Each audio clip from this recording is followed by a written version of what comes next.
Welcome back to the broadcast. Let's now take a quick look at what's happening in the world of sports. Gor Mahia player Kenneth Muguna is excited ahead of the resumption of the FKF Premier League on the 14th of May.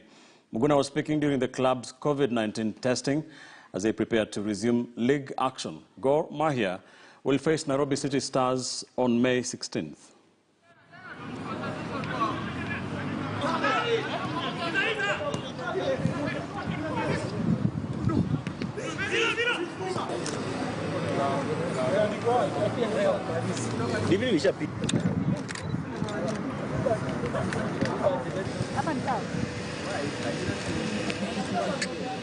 I think it means a lot. Finally, we have a smile back on our faces. We've missed playing, as you know. So I think this is a big step for the return of the games, and we hope that we'll start playing as soon as possible. It has been great, training individually, it's not always fun. But when you have your friends around, it's always fun.